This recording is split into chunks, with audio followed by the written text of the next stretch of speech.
آپ کسی بھی میت کے لیے کبھی بھی کسی بھی وقت دعا کر سکتے ہیں، لیکن چند لوگوں کو اکٹھا کر کے میت کے گھر جا کر اس کو صبر کی تلقین کرنے کے بعد، بھوج ووج کھانے کے بعد یا دعا کرنے کے بعد بھوج کھلایا جاتا ہے۔ مجھے نہیں معلوم آپ کے یہاں کیا ہوتا ہے۔ اور وہاں گھر پہ جانے کے بعد پھر امام صاحب دعا کرتے ہیں اور اس گھر کے سب لوگ آمین آمین کہتے ہیں۔ میرے بھائیوں، بدعت ہے، بدعت ہے، بدعت ہے۔ اس بری رسم کو بند کریے، اس نوٹنکی کو بند کیجیے۔ میں اس کو نوٹنکی کہتا ہوں۔ اس نوٹنکی کو بند کیجیے، دعا آپ کیجیے۔ ارے بیوی اگر شوہر مر گیا ہے تو بیوی شوہر کے لیے دعا کرے، باپ مر گیا تو بیٹا شوہر اپنے باپ کے لیے دعا کرے۔ ارے صدقہ جاریہ سب سے بہتر یہی ہے کہ بیٹا اپنے باپ کو اپنی دعاؤں میں یاد رکھے، کچھ دعائیں اپنے لیے مانگے، پھر کہ اللہ میرے والد کو کی قبر کو نور سے بھر دے، اللہ میرے والد کی مغفرت فرما، اللہ میرے ماں باپ کے گناہ کو کی بخشش فرما، اللہ ان کی لغزشوں کو معاف فرما دے، اللہ تو ان کو جنت الفردوس میں جگہ عطا فرما۔ یہ ہے دعا۔ بیوی شوہر کے لیے دعا کرے، بیٹا باپ کے لیے کرے، باپ بیٹے کے لیے کرے، بھائی بہن کے لیے کرے، بہن بھائی کے لیے کرے۔ کس نے منع کیا ہے؟ آپ جا رہے ہیں قبرستان، جائیے، روز جا کر دعا کریے، کون منع کر رہا ہے؟ ہفتے میں ایک دن جا کر دعا کیجئے، کون منع کر رہا ہے؟ مہینے میں ایک دن جائیے اور اپنے باپ کے لیے ہاتھ اٹھا کر نہیں، ہاتھ چھوڑ کر قبر پر کھڑے ہو کر قبر کے پاس دعا مانگی، کون روکتا ہے؟ نہیں۔ لیکن آپ پورے سال نہ جائیں، صرف عید کے دن عید کی نماز پڑھنے کے بعد قبر پہ جا کے دعا مانگے اور اس کو معمول بنا لیں، یہ غلط ہے۔ آپ کسی دن کو متعین کر کے دعا کریں گے تو وہی چیز بدعت ہو جاتی ہے۔ آپ آج مانگ لیجئے، کل مانگیے، 2-4 دن بعد مانگ لیجئے، متعین مت کریے، روز دعا مانگیے قبر پہ جا کے، کوئی منع نہیں کرتا ہے۔ اور قبر پہ جا کے دعا اس لیے مانگنے جائیے آپ کہ وہاں جائیں گے تو آپ کو اپنی موت یاد آئے گی، ورنہ دعا مانگنے کے لیے قبر پہ جانا ضروری نہیں ہے۔ دعا کے لیے آپ اپنے گھر سے بھی دعا کر سکتے ہیں۔ میرے بھائیوں، میرے باپ اٹاوا میں ہیں اور میرے پاس فون آ جائے اور وہ بیمار، میں اس جلسے میں بھی دعا کر سکتا ہوں۔ آپ کے ڈسٹرکٹ مالدہ میں رہ کر کیا میرے لیے دعا کرو؟ آپ سے بھی کہہ سکتے ہیں کہ میرے والد کے لیے دعا کرو کہ اللہ تعالیٰ میں جرجی صاحب کے والد کو شفائے کاملہ اور عاجلہ عطا فرمائے، کوئی برائی کی بات نہیں ہے۔ دعا کے لیے کسی کے گھر جا کر ہی دعا کی جائے یا قبرستان جا کر دعا کی جائے یہ ضروری نہیں ہے، لیکن اگر آپ جائیں گے تو آپ کو اپنی موت بھی یاد آئے گی کہ ایک دن ہم کو بھی اس جگہ آنا ہے، اس لیے آپ اگر جاتے ہیں تو ٹھیک ہے۔ اسی طریقے سے میرے بھائیوں یاد رکھیے گا، کوئی بھی کام ہو اگر شریعت کی روشنی میں ٹھیک ہے تو کرے گا۔ بہت سے لوگ کیا کرتے ہیں، بیٹے کا ختنہ ہو رہا ہے، کھانا دعوت کہتے ہیں، صاحب ہاں آج دعوت ہے آپ کی، کس بات کی دعوت؟ بچے کا ختنہ کرا رہے ہیں۔ یاد رکھنا، اسلام کے اندر صرف 2 ہی کھانے کو جائز قرار دیا اور اس کا حکم ہے، ایک ولیمہ، شادی کے بعد بیوی جب گھر پہ آئے تو اس بیوی کے ساتھ ایک رات گزارنے کے بعد دوسرے دن ولیمہ کرنا۔ بہت سے لوگ یہ کہتے ہیں کہ بیوی کے ساتھ جب تک مجامعت یا ہم بستری نہ کر لی جائے ولیمہ نہیں، بیوی آ گئی، رات آپ اس کے ساتھ بیٹھ گئے، 2-4 گفتگو ہو گئی، باتیں ہو گئیں، بس ہو گیا، اس کے بعد صبح ہو کر آپ ولیمہ کر سکتے ہیں، جائز ہے آپ کے لیے۔ اگر صحبت اور ہم بستری ہو جائے تو اور اچھی بات ہے، ٹھیک ہے، اس کے بعد دعا کریے اور ولیمہ کریے، ٹھیک ہے۔ ایک تو ولیمہ سنت ہے۔ دوسری بات سن لیجئے، لڑکی والے کے یہاں کھانے کا کوئی ثبوت نہیں ہے، جس کو چور اور ڈاکو بن کے جانا ہو وہ جائے، لڑکی والے کو نہ کھلانے کا حکم ہے، نہ لڑکی والے کے یہاں زبردستی بیٹھ کر کھانے کا حکم ہے، نہ شریعت نے لڑکی والے کو کھلانے کا مکلف بنایا ہے، ولیمے کو سنت کہا ہے۔ ایک صحابی اللہ کے نبی کے پاس آئے، آپ نے دیکھا ان کے کپڑوں پر کچھ پیلا پن ہے، جعفران لگی ہوئی ہے، خوشبو آ رہی ہے، آپ نے کہا یہ کیا؟ کہا اللہ کے نبی شادی کر لے۔ اچھا، سیبہ سے یا باکرہ سے، کنواری یا شادی شدہ تھی، طلاق شدہ؟ کہا اللہ کے نبی باکرہ تو نہیں ہے، کنواری، لیکن ہاں ایک بیوہ سے شادی کی جس کا شوہر انتقال ہو چکا۔ ایسا کیوں کیا؟ کنواری سے شادی کرتے؟ کہا اللہ کے نبی میرے ماں باپ کا انتقال ہو چکا ہے اور وہ اس دنیا میں نہیں ہیں. میری چھوٹی چھوٹی بہنیں ہیں، میری چھوٹی چھوٹی بہنیں ہیں. میں نے سوچا کہ ایک ایسی عورت سے نکاح کروں جس کو بچے پالنے کی مہارت ہو، تجربہ ہو، تاکہ وہ میری بہنوں کی اچھی تربیت کر سکے. اس مقصد سے میں نے شادی کی. آپ نے کہا اچھا کوئی بات نہیں، ولیمہ کیا؟ کہا نہیں. آپ نے کہا ولیمہ کرو. دیکھیے حکم ہے، اولم ولو بشاتن، ولیمہ کرو. اگر زیادہ طاقت نہیں تو ایک بکری ہی کا کرو، لیکن کرو. ولیمہ کرنے سے لوگوں کو پتہ چل جائے گا کہ اس کی شادی ہوئی ہے، یہ لوگ ناجائز طریقے سے نہیں رہ رہے ہیں، جائز طریقے سے رہ رہے ہیں. ولیمے کا حکم ہے، ولیمہ کرنا چاہیے. ایک یہ کھانا اس کا حکم موجود ہے. اور دوسرا عقیقہ. عقیقے کی دو شکلیں ہوتی ہیں. دو شکلیں یہ ہیں کہ 7ویں دن جب آپ بچے کا عقیقہ کریں تو محلے کے لوگوں کو آپ بلا کر اپنے گھر کھلا بھی سکتے ہیں، لیکن محلے والوں کو بلانے کے ساتھ ساتھ غریبوں کا خیال رکھا جائے. ایسا نہ ہو کہ صرف امیر آئیں اور غریبوں کو نظر انداز کر دیا جائے، کیونکہ غریبوں کا حق زیادہ ہے اس میں. غریب و مسکین ڈھونڈے جائیں، کون ہے ضرورت مند، ان کی دعوت دی جائے. ایک تو یہ طریقہ ہے. اور دوسرا طریقہ عقیقے کا یہ ہے کہ اگر آپ سب کو بلا کر اپنے گھر نہیں کھلانا چاہتے ہیں تو اگر لڑکی ہے تو ایک بکری، لڑکا ہے تو 2 جانور ذبح کر کے اس کا گوشت غریبوں مسکینوں میں اور محلے کے لوگوں میں تقسیم کر دیا جائے، تب بھی آپ کا عقیقہ ہو جائے گا. اپنے گھر کھلا بھی سکتے ہیں. یہ ایک عقیقہ. عقیقے کے علاوہ، ولیمے کے علاوہ اور کوئی کھانے کا حکم اور ثبوت نہیں ہے حدیث کے اندر.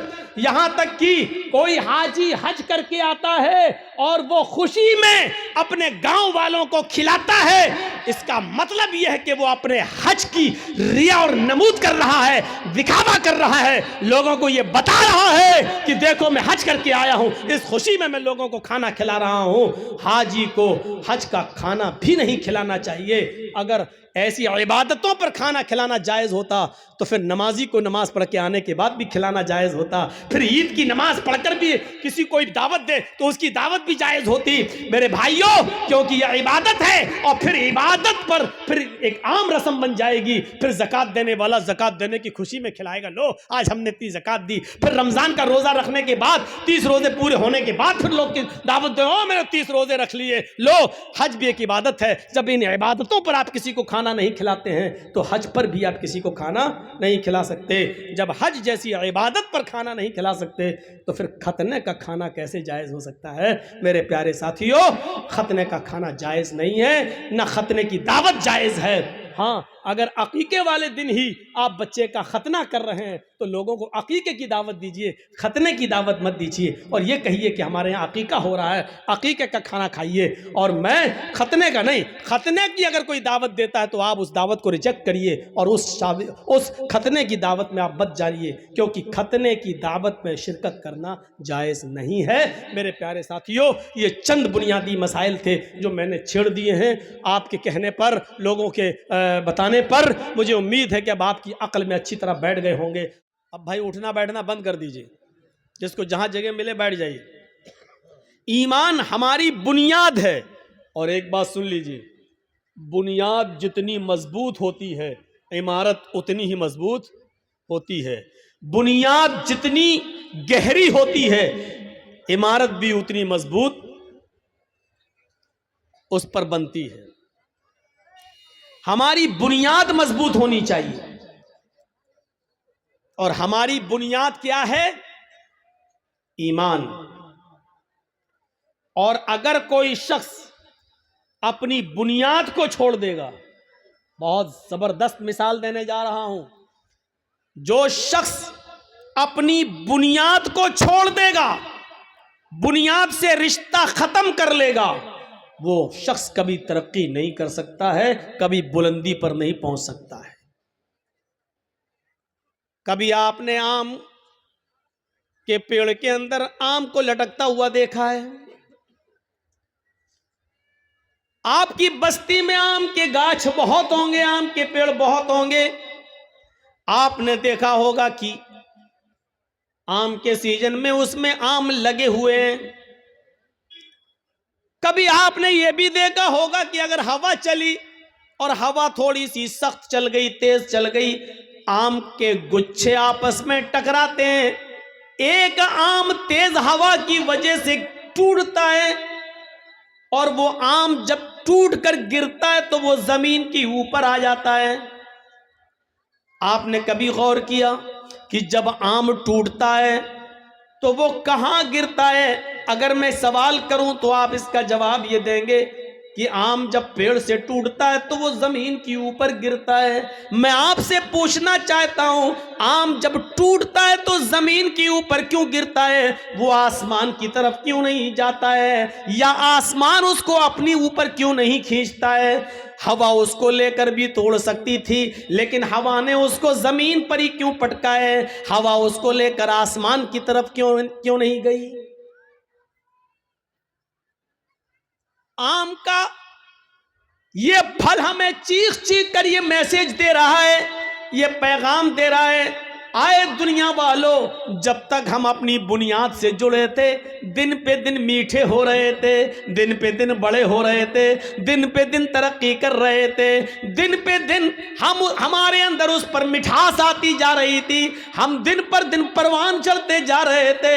لیکن جب ہم نے اپنی بنیاد سے رشتہ ختم کیا، جب ہم نے اپنی بنیاد سے رشتہ توڑا تو ہمارا مقدر زمین کی ذلت بن گئی، ہمارا مقدر آسمان کی بلندی نہیں بنی، کیونکہ ہم نے اپنی بنیاد سے اپنا رشتہ توڑ لیا ہے، ہم نے اپنی بنیاد سے اپنا رشتہ ختم کر لیا ہے.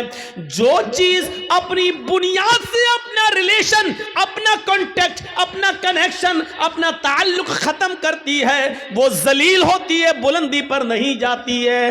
آم جب تک اپنی بنیاد سے چپکا تھا چھوٹا سا تھا، دھیرے دھیرے بڑا ہوتا جا رہا ہے، کھٹا تھا دھیرے دھیرے اس میں مٹھاس آتی جا رہی ہے، ہرا تھا دھیرے دھیرے یلو کلر میں بدلتا جا رہا تھا. کیونکہ وہ اپنی بنیاد سے جڑا ہوا تھا. لیکن جب اس نے اپنی بنیاد سے اپنا کنیکشن ختم کیا، اپنا رشتہ توڑا، تو پھر وہ زمین کے اوپر آیا، پھر وہ زمین کے اوپر گرا اور زمین پر گھومنے والے چھوٹے چھوٹے بچے اس پر جھپٹ پڑے اور اس کو چیر دیا، آم کو پھاڑ دیا، آم کو، اور اس کو کھا گئے، لقمہ بنا لیا. جو چیز اپنی بنیاد سے رشتہ توڑتی ہے وہ ایسے ہی نوچی جاتی ہے اور ایسی ہی کھائی جاتی ہے، لوگوں کا لقمہ بن جاتی ہے. مسلمانوں، نوجوانوں، تمہاری بنیاد ایمان، جب تک ایمان سے اپنا رشتہ مضبوط رکھو گے ترقی کرو گے، بلندی پر جاؤ گے. اور جب ایمان سے اپنا رشتہ ختم کرو گے تو دنیا تمہیں اپنا لقمہ بنا لے گی، دنیا تمہیں اپنے اندر سمو لے گی اور تم دنیا کی انگلیوں کے اشاروں پہ چلو گے. تمہیں ڈانس کرایا جائے گا، تمہیں نچایا جائے گا، تمہیں پھرایا جائے گا، تمہیں اپنے انگلیوں کے اشاروں پر چلایا جائے گا. اس لیے تمہیں چلنا پڑے گا کیونکہ تم نے اپنی بنیاد سے اپنا رشتہ ختم کر لیا ہے، تم نے اپنی بنیاد سے اپنا رشتہ توڑ لیا ہے. اگر چاہتے ہو ترقی کریں، اگر چاہتے ہو کہ بلندی پر جائیں، اگر چاہتے ہو کہ حکومت ملے، سرداری ملے، تو تمہیں ایمان کے ساتھ اپنا رشتہ مضبوط کرنا ہوگا، اپنی بنیاد کے ساتھ اپنا تعلق جوڑنا ہوگا. میں اس چیز کو بہادری نہیں مانتا ہوں. چند لڑکوں کے بیچ میں ایک لڑکی جاتی ہے اور چہرہ کھولی ہوئی ہے لیکن بس اوپر سے پردہ ڈالے ہوئے ہے اور لوگوں کے بیچ میں جا کر اللہ اکبر کا نعرہ لگا دیتی ہے. تھوڑی دیر کے لیے شاباشی مل جائے گی، تھوڑے دیر کے لیے جذباتی مسلمان جذبات میں بہہ جائیں گے اور اس لڑکی کی آواز میں آواز ملا کر پھر کلکتہ میں بھی احتجاج ہوگا، کرناٹک میں بھی احتجاج ہوگا، بمبئی میں بھی احتجاج ہوگا. لیکن ہم اس احتجاج کو صحیح نہیں مانتے ہیں. صحیح تو ہم تب مانتے جب ایک لڑکی حجاب میں گئی اور اس کے حجاب کو اتروانے کی کوشش کی جا رہی ہے، اس کے حجاب کو اتروایا جا رہا ہے، اس کے اس حجاب کے اتروانے کی کیفیت کو دیکھ کر ہم جتنے بھی مسلمان ہیں اور جتنے بھی مسلمان بہنیں اور مائیں اور بیٹیاں ہیں ان کو اتنا غصہ آ جانا چاہیے کہ اب ہمارے جسم سے ان کمبختوں نے حجاب اتروانے کا پلان بنایا ہے. آج سے ہم حجاب ضد میں پہن کر جائیں گے، ہم اپنے گھروں سے حجاب کی حفاظت کریں گے. دیکھیں کون ہے جو ہم سے ہمارا حجاب نوچ سکے اور اٹھا سکے. اگر اس لڑکی کے ہمت و بہادری اور حوصلے کو سلام کہنا تھا تو ان تمام عورتوں کو اس دن کے بعد سے حجاب پہننا شروع کر دینا چاہیے تھا. اگر یہ ساری ہندوستان کی عورتیں حجاب پہننا شروع کر دیں, برقع اوڑھنا شروع کر دیں, چہرہ چھپانا شروع کر دیں, دیکھ لیجئے ڈیبیٹ کتنی جلدی بند ہو جائے گی, اور پھر کوئی آدمی حجاب پر پھر پابندی نہیں لگائے گا, کیونکہ وہ جان جائے گا کہ اب مسلمان ایک زخمی شیر کی طرح ہے. اس کی ایک عورت سے اگر حجاب اتروایا تو یہ ساری کی ساری عورتیں حجاب پہننے والی بن جاتی ہیں. تو اس لیے اس کو چھیڑو ہی مت. یہ ہونا یہ چاہیے تھا, لیکن ہوا یہ کہ ہم احتجاج کر رہے ہیں, اور چناؤ کے بعد 10 مارچ کے بعد یہ احتجاج بند ہو جائے گا. کیوں؟ کیونکہ اس کو چناؤ کے لیے لایا جاتا ہے, اور یہ بار بار اٹھے گا, اور جب بھی چناؤ آئے گا اس طریقے کے مدعے اٹھیں گے, کیونکہ اس سے ہندو اور مسلمان دونوں کا دھرویکرن کیا جاتا ہے. ہم اس سازش کو نہیں سمجھ پاتے ہیں. ہمارے اندر ایمان کتنا ہے یہ ہمیں اندازہ لگانا چاہیے. آپ نے ایک پتنگ کو دیکھا ہوگا, پتنگ اڑتی ہے. کیوں اڑتی ہے؟ ہم نے اس پتنگ کو اڑایا, آگے بڑھی, ہم نے ڈھیل دی, وہ اور آگے بڑھی, ہم نے اور ڈھیل دی, ہلکا سا اشارہ کیا, پھر ڈھیل دی, وہ اور آگے بڑھی. ہوا اس کو بلندی پر لے جا رہی ہے. وہ پتنگ بلندی پر کیوں پہنچی؟ کون لے کے گیا؟ ہوا. لیکن تھوڑی دیر کے بعد آپ دیکھتے ہیں دوسری پتنگ آتی ہے اور اس پتنگ کی ڈور کو کاٹ دیتی ہے, اس کے دھاگے کو, مانجے کو کاٹ دیتی ہے. میں کہتا ہوں ہوا تو وہی ہے جو ابھی اس پتنگ کو اوپر لے کے جا رہی تھی, لیکن جب اس پتنگ کی ڈور کٹتی ہے تو پھر ہوا اس پتنگ کو اوپر لے کر کیوں نہیں جاتی؟ ابھی پتنگ اوپر لے کر جا رہی تھی, لیکن ابھی ہوا اس پتنگ کو اوپر لے کے جا رہی تھی, لیکن جب پتنگ کی ڈور کٹتی ہے تو پھر وہ ہوا اس پتنگ کو اوپر نہیں لے جاتی ہے, بلکہ اس کو زمین پر آنا پڑتا ہے. وہی پتنگ جو ابھی اوپر اڑ رہی تھی اب ڈور سے رشتہ توڑتی ہے تو وہ ہچکولے کھاتے ہوئے, جمپنگ کرتے ہوئے, کولا منڈیاں کھاتے ہوئے وہ زمین پر گرتی ہے, اور زمین پر بھی پھر وہی حال ہوتا ہے. چھچورے لڑکے, ان پڑھ لڑکے محلے کے اندر جن کو اسکولوں کالجوں میں جانے کی فرصت نہ ہو, ایسے چھچورے لڑکے اس پتنگ کی اوپر ٹوٹ پڑتے ہیں اور اس کی چھینا جھپٹی کر کے اس کے ٹکڑے ٹکڑے کر دیتے ہیں. یہ پتنگ جو آسمان کی بلندی کو چھو رہی تھی اس لیے کیونکہ وہ اپنی بنیاد سے جڑی ہوئی تھی, اپنی ڈور سے رشتہ مضبوط کی ہوئی تھی, بلندی پہ جا رہی تھی, لیکن جب اس کی ڈور کو, اس کے دھاگے کو کاٹ دیا گیا, اس کے بنیاد سے کو توڑ دیا گیا, تو پھر وہ پتنگ پھر ایک بالش بھی اوپر نہیں جا سکی. پھر وہ کلا منڈیاں کھاتے ہوئے, جمپنگ کرتے ہوئے زمین کی اوپر آتی ہے, زمین پر آتی ہے اور گرتی ہے, اور زمین پر بیٹھے ہوئے لڑکے اس پتنگ کو پھاڑ دیتے ہیں, لوٹ لیتے ہیں. ایک پتنگ پر 20 لڑکے گر پڑتے ہیں کہ ہمیں مل جائے, ہمیں مل جائے, اور چھینا جھپٹی میں اس پتنگ کے پر کھچے اڑ جاتے ہیں. وہ پتنگ زمین پر کیوں آئی؟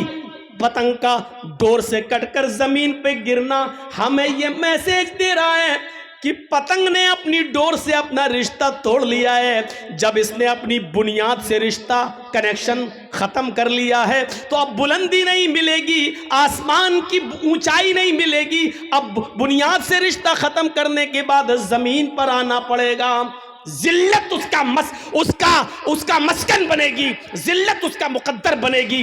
اب وہ بلندی پر نہیں جا سکتی ہے کیونکہ بنیاد سے اس نے اپنا رشتہ توڑا ہے. مسلمانوں, جب تک تم قرآن سے, ایمان سے اپنے رشتے کو مضبوط رکھو گے, بلندی کرو گے, اللہ کی قسم اوپر جاؤ گے, اللہ کی قسم عزت ملے گی. وہ بھیڑوں بکریوں کو چرانے والوں کو عزت کس نے دی ہے؟